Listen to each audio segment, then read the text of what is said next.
আসসালামু আলাইকুম। আজকে দুপুরে রান্নার আয়োজন করছি। আর দুপুরে রান্না কি করব সেগুলোই আপনাদের দেখাবো। এটা হচ্ছে আমার ভিতরের রান্নাঘর। এখানে রান্না করি না। এখানে গ্যাস বা গ্যাসের চুলা সবটাই আছে। তবু আমরা গ্রামের মানুষ, গ্রামে রাঁধতে ভালোবাসি বা খেরখড়ি দিয়ে আমাদের রান্না করে থাকি। গ্রামে যেটা হয় সবাই এই মাটির চুলাতে রান্নাবান্না করে। এটা হলো আমার বাইরের রান্নাঘর মাটির চুলাতে।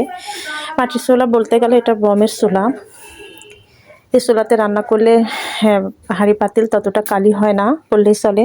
আর আজকে দুপুরে রান্না করব মুরগির মাংস, সঙ্গে পেঁয়াজ দিয়ে ভুনা।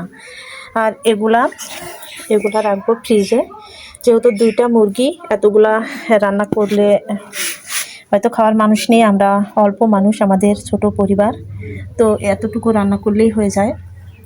সবাই সঙ্গে থাকবেন। আমার ভিডিওটা কেমন লাগলো সেটা কমেন্ট করে জানাবেন। আর আমরা গ্রামের মানুষ যেহেতু, আমাদের এরকমই রান্নার আয়োজন। আমাদের নয়, গ্রামের মানুষরা এভাবেই রান্না করে থাকে। তো সকলকে ধন্যবাদ জানাচ্ছি। সঙ্গে থাকবেন। আসসালামু আলাইকুম।